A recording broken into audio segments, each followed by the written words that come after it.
மகாராஷ்டிரால இருக்கிற ஊரான் சொல்லப்படுற பகுதியில ஒரு இளம் பெண்ணுடைய உடல் முகம் சிதைக்கப்பட்ட நிலையில இருக்கிற பெண்ணுடைய சடலத்தை பார்த்த அங்க இருந்த பொதுமக்கள் உடனடியா அந்த பகுதி காவல் நிலையத்துக்கு தகவலை சொல்லியிருக்காங்க.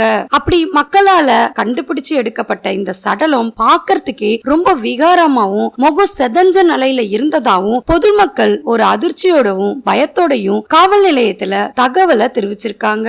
அவங்க யாரு, அவங்களுக்கு என்ன நடந்திருக்குன்றத பத்தி இன்னைக்கு கொஞ்சம் டீடைலா பார்த்துடலாம். Welcome to TFT crime. நான் உங்கள் பிரியா. நம்ம சேனலுக்கு புதுசா வர வியூவர்ஸ் சப்ஸ்கிரைப் பண்ணிட்டு லைக் ஒன்னு கொடுத்துருங்க. நீங்க கொடுக்கிற ஒவ்வொரு லைக்குமே அடுத்தடுத்து நான் வீடியோ போறதுக்கான புது உத்வேகமா இருக்கும். இப்ப நம்ம வீடியோக்குள்ள போயிடலாம். மகாராஷ்டிரா மாநிலம் ஊரான் சொல்லப்படுற பகுதியில ஒரு புதார்ல இருந்து 20 வயசு மதிப்பு தக்க ஒரு இளம் பெண்ணுடைய சடலத்தை அங்க இருக்கிற பொதுமக்கள் பார்த்து காவல் நிலையத்துல தகவலை சொல்லிருக்காங்க. தகவல் கிடைச்சதுமே போலீஸ் சம்பவ இடத்துக்கு வந்தவங்க புதார்க்குள்ள இருந்த சடலத்தை பார்த்து அச்சமடைறாங்க. ஏன்னா அந்த இளம் பெண்ணுடைய உடல் முழுவதும் காயங்கள் இருந்ததா போலீஸ் தெரிவிச்சிருக்காங்க. அந்த காயங்கள் எல்லாமே அந்த பெண்ணுடைய உடல் பகுதியில ஆழமான காயங்களா இருந்ததாவும் சொல்லியிருக்காங்க. அதோட அந்த இளம் பெண்ணுடைய உடைகளும் கிழிக்கப்பட்ட நிலையில இருந்ததால இது விபத்தா இல்ல கொலையான்ற கோணத்துல யோசிக்க ஆரம்பிக்கிறாங்க. அந்த இளம் பெண் யாருன்னு கண்டுபிடிக்கிறதுல போலீஸ்க்கு பெரும் சவாலாவே இருந்து வந்தது. ஏன்னா கண்டெடுக்கப்பட்ட சடலம் முகம் செதஞ்ச நிலையில இருந்ததால அவங்கள அடையாளம் கண்டுபிடிக்கிறதுல போலீஸ்க்கு சிக்கல் ஏற்பட ஆரம்பிச்சது. இந்த பெண்ணுடைய அடையாளம் கண்டுபிடிக்கிறதுக்காகவே போலீஸ் அந்த பகுதியில இருக்கிற காவல் நிலையங்கள்ல ஏதாவது மிஸ்ஸிங் கேஸ் வந்திருக்கான்ற கோணத்துல அங்க இருக்கிற காவல் நிலையத்துல விசாரிக்க ஆரம்பிச்சாங்க. அப்படி போலீஸ் எடுத்த முயற்சியில மிஸ்ஸிங் கேஸ் வந்திருக்கிறதா அந்த வட்டாரங்கள்ல இருந்து ஒரு காவல் நிலையத்துல தெரிவிச்சிருந்தாங்க. அந்த காவல் நிலையத்துல புகார் கொடுத்தது ஒரு வயதான நபருன்னும் அவருடைய மகளை 2 நாட்களா காணாம போயிட்டதா புகார் கொடுத்திருந்த விஷயத்த தெரிவிச்சிருந்தாங்க. அப்படி புகார் கொடுக்கப்பட்ட அந்த நபர்கிட்டயே அவருடைய மகளா இருக்குமோன்ற எண்ணத்துல அடையாளம் காண்பிக்க சொல்லி கேட்டிருக்காங்க. போலீஸ் சொன்னபடியே அடையாளம் காண்பிக்கிறதுக்காக வந்த முதியவர் அந்த பெண்ணுடைய சடலத்தை பார்த்து பயத்தோடையே கதறி அழுதிருக்காரு. அவரும் அவருடைய குடும்பத்தாரும் கதறி அழுத காட்சியை பார்த்த போலீஸ் இறந்து போன பெண் அவருடைய மகள்ன்றத புரிஞ்சுக்கிறாங்க. அந்த முதியவரும் அந்த பெண்ணுடைய சடலும் தன்னோட மகள்துன்றத அவங்க போட்டிருந்த உடைகளாலேயே உறுதிப்படுத்திருக்காரு. அதன் பிறகுதான் போலீஸ் இறந்து போன இளம் பெண் 20 வயதான யாஷ்ரின் ஸ்ரீன்றது போலீஸ் உறுதிப்படுத்துறாங்க. அவங்களுடைய உடலை மீட்டு அட்டாப்சிக்கு அனுப்பின போலீஸ் யாஷ்ரினுடைய குடும்பத்தார்கிட்டையும் உறவினர்கிட்டையும் விசாரணையை நடத்துறாங்க.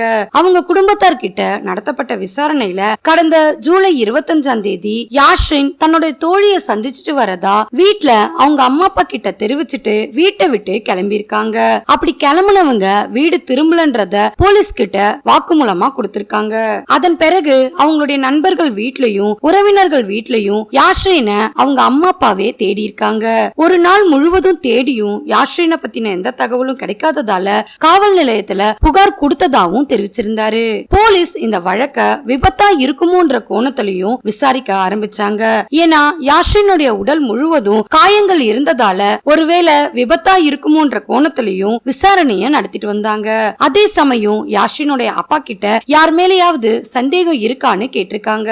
அப்படி கேட்டதுமே யாஷ்ரினுடைய அப்பாவும் அவங்களுடைய குடும்பத்தாரும் தாவூத் ஷேக்னு சொல்லப்படுற நபர் மேல சந்தேகம் இருக்கிறதா தெரிவிச்சிருந்தாரு. மறுபுறம் போலீஸ் இறந்து போன யாஷ்ரினுடைய நண்பர்கள் வட்டாரங்கள்லயும் உறவினர்கள் கிட்டையும் தொடர் விசாரணையை நடத்திட்டு வந்தாங்க. அதே சமயம் யாஷ்ரினுடைய மொபைல் தரவுகளையும் சேகரிக்கவும் செஞ்சாங்க. போலீஸ் இந்த வழக்கு விசாரணையில இருக்கும் போதே தாவூத் ஷேக்னு சொல்லப்படுற நபரை பத்தின விசாரணைய ஆரம்பிக்கிறாங்க. இதற்கிடையில யாஷ்ரினுடைய மொபைல் எண்ல இருந்து எடுக்கப்பட்ட தரவுகள்ல ஒரு எண்ணுக்கு மட்டும் யாஷ்ரின் தொடர்ந்து அதிகப்படியான கால்ஸ் பேசி இருக்கிறத போலீஸ் கண்டுபிடிக்கிறாங்க. அந்த மொபைல் எண் யாருடையதுன்றத கண்டுபிடிக்கும் போதுதான் அது தாவூத் ஷேக்குடையதுன்றது கண்டுபிடிக்கப்படுது. இந்த தகவலை தெரிஞ்சுக்கிட்ட போலீஸ் யாஷ்ரினுடைய குடும்பத்தார் சொன்னபடியே தாவூத் ஷேக் மேல சந்தேகம் ஏற்பட ஆரம்பிச்சது.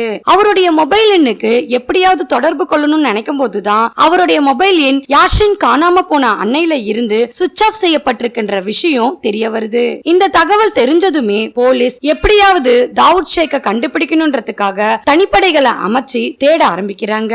தாவூத் ஷேக் பெங்களூரை பூர்வீகமா கொண்டவர்ன்றதால பெங்களூர் எல்லைகள்லயும் மகாராஷ்டிரா எல்லைகள்லயும் போலீஸ் பலத்த பாதுகாப்போட தாவூத்தை தேடிட்டு வந்தாங்க. மறுபுறம் தாவூத் ஷேக்க பத்தின விசாரணையை நடத்தின போலீஸ்க்கு அவர் மேல ஏற்கனவே குற்றப்பதிவேடுகள் இருக்குன்றதும் போலீஸ்க்கு தெரிய வருது. 2019ஆம் ஆண்டு போக்சோ சட்டத்தின் கீழே கைது செய்யப்பட்டு சிறையில அடைக்கப்பட்டிருந்தாரு. போக்சோல கைது செய்யப்பட்டதால நீண்ட நாட்கள் ஜெயில தாவூத் இருந்ததா சொல்லப்படுது. அவர் ஜெயில அடைக்கப்பட்டதுக்கான காரணம் யாஷினுடைய அப்பா புகார் கொடுத்ததாலேயே அவரை போக்சோ சட்டத்தின் கீழ் ஜெயில அடைக்கப்பட்டதா போலீஸ்க்கு தெரிய வருது.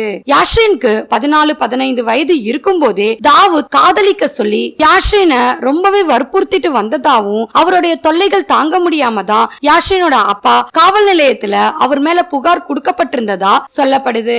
அப்படி கைது செய்யப்பட்ட அவரு நீண்ட நாட்களா ஜெயில இருந்ததாவும் வெளியே வந்ததுக்கு பிறகு யாஷின் கிட்ட அவர் செய்த தவறுகளுக்கு மன்னிப்பு கேட்டு யாஷின் கிட்ட நட்பு ரீதியான முறையில பழக ஆரம்பிச்சிருக்காரு. ஆனா யாஷினுடைய அப்பாவுக்கோ தாவூத் மேல நல்ல அபிப்பிராயம் இல்லாததாலேயே தன்னோட மகளை தொடர்ந்து கண்காணிப்பிலேயே வச்சிட்டு இருந்திருக்காரு. போலீஸ் யாஷினுடைய மொபைல் தரவுகளை சோதனையிட்டதுல அதிக நாட்களாவும் அதிக மணி நேரமாவும் பேசி இருக்காங்கன்றத உறுதிப்படுத்திருக்காங்க. இதனால யாஷினும் தாவூத்தும் காதலிச்சிருக்கலாமோன்ற எண்ணமும் போலீஸ்க்கு எழ ஆரம்பிச்சது. மறுபுறம் தனிப்படைகளை அமைச்சு தாவூத் ஷேக்க கண்டுபிடிக்கிறதுக்கான முயற்சியில தீவிரமா இறங்கி இருந்தாங்க. இந்த சூழல்ல தான் போலீஸோடைய அறிக்கையில யாஷினுடைய உடல் முழுவதும் காயங்கள் இருந்ததாவும் அவருடைய முதுகு பகுதிகளிலும் வயிற்று பகுதிகளிலும் கூர்மையான ஆயுதத்தால அவங்க தாக்கப்பட்டிருக்காங்கன்றதையும் சொல்லப்பட்டிருக்கு. அவங்களுடைய அந்தரங்க உறுப்புகளும் சேதமடைஞ்சிருக்கிறதா போலீஸ் தெரிவிச்சிருக்காங்க. கை கால்கள் முழுவதும் வெட்டப்பட்ட நிலையில இருந்ததோட அவங்களுடைய முகம் முழுவதும் சிதைக்கப்பட்ட நிலையில இருந்திருக்காங்க. அவங்களுடைய முகத்துல கல்லாலேயே தாக்கி அவங்களுடைய முகம் சிதைவடைஞ்ச நிலையில இருந்ததா சொல்லியிருக்காங்க. அவங்க யாருன்னு அடையாளம் கண்டுபிடிக்க முடியாத அளவுக்கு அவங்களுடைய முகத்தை சிதைச்சிருக்கிறதா போலீஸ் தெரிவிச்சிருக்காங்க. இறந்து போன யாஷினுடைய சடலத்தை ஒரு நபர் பார்த்தாலே திகிலடைற அளவுக்கு அவங்களுடைய உடலும் முகமும் சிதைவடைஞ்ச நிலையில இருந்ததா தெரிவிச்சிருக்காங்க. யாஷினுடைய சடலத்தை தனிநபர் பார்க்கும்போது திகிலடைற அளவுக்கு அவங்களுடைய உடல் சிதைக்கப்பட்டு இருந்ததாவும் போலீஸ் தெரிவிச்சிருக்காங்க. ஆரம்பத்துல இந்த வழக்க பல கோணங்கள்ல விசாரிச்சுட்டு வந்த போலீஸ் யாஷினுடைய மொபைல் தரவுகளை வச்சு தாவூத் ஷேக்குடைய எண்ணுக்கு தான் யாஷின் அடிக்கடி கால் பண்ணிருக்காங்கன்றத உறுதிப்படுத்திக்கிட்டாங்க. அப்படி இருவரும் காதலிச்சிட்டு இருந்த நிலையில இருக்கும்போது தாவூத் ஷேக் எதுக்காக யாஷினை கொலை செய்திருக்க முடியும்ன்ற கோணத்திலையும் விசாரணைய நடத்திட்டு வராங்க. ஒருவேளை தாவூத்க்கு யாஷினுடைய அம்மா அப்பா மேல இருக்கிற கோவத்தை யாஷினை பழிவாங்கி இருக்கலாமோன்ற கோணத்துல விசாரணைய நடத்திட்டு வராங்க. யாஷின்கோ மற்ற நபர்கள் கூட யார் கூடயாவது தொடர்பு இருக்கான்ற கோணத்திலையும் தொடர்ந்து விசாரணைய நடத்திட்டு வராங்க. இந்த சூழல்ல தான் மகாராஷ்டிரா எல்லையில தாவூத் ஷேக்க கைது பண்ணதா போலீஸ் தெரிவிச்சிருக்காங்க. அவர்கிட்ட தொடர் விசாரணைகளையும் நடத்திட்டு வராங்க.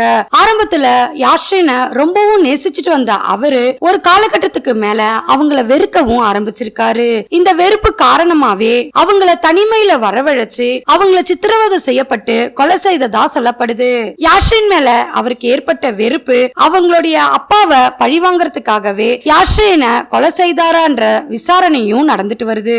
இந்த வழக்கு தொடர் விசாரணையில இருந்து வந்தாலும் மறுபுறம் யாஷினுடைய அட்டாப்சி ரிப்போர்ட் இன்னும் வெளியாகாததால கைது செய்யப்பட்ட குற்றவாளிய போலீஸ் காவல்ல எடுத்து விசாரணைய நடத்திட்டு வராங்க. யாஷின் எதனால கொலை செய்யப்பட்டாங்கன்றத போலீஸ் இன்னும் அதிகாரப்பூர்வமான எந்த ஒரு தகவலையுமே தெரிவிக்காமலேயே இருந்து வராங்க. குற்றவாளிக்கு எதிரான சாட்சியங்களையும் ஆதாரங்களையும் தொடர்ந்து சேகரிச்சுட்டு வர போலீஸ் அதிகாரப்பூர்வமான சாட்சியங்களும் தடயங்களும் கிடைச்ச பிறகு இந்த வழக்கு பத்தின அதிகாரப்பூர்வ தகவல்களை போலீஸ் பத்திரிகைகளுக்கு தெரிவிக்கிறதா சொல்லியிருக்காங்க. இந்த வழக்கு நாளுக்கு நாள் புது புது தகவல்கள் கிடைக்கிறதால முழுமையான விசாரணைக்கு பிறகுதான் மற்ற தகவல் வெளியாகும்ன்றத தெரிவிச்சிருக்காங்க. யாஷினுடைய குடும்பத்தாரும் உறவினர்களும் குற்றம் சாட்டப்பட்ட நபர் குற்றம் நிரூபிக்கப்பட்டா அவருக்கு அதிகபட்ச தண்டனை கிடைக்க வேண்டி கோரிக்கையா வச்சிருக்காங்க. இந்த வழக்கு பத்தின உங்களுடைய கருத்தை மறக்காம கமெண்ட்ல சொல்லுங்க. லைக் பண்ணுங்க, ஷேர் பண்ணுங்க. மறுபடியும் வேற ஒரு கேஸோட உங்களை சந்திக்கிறேன். தேங்க்யூ.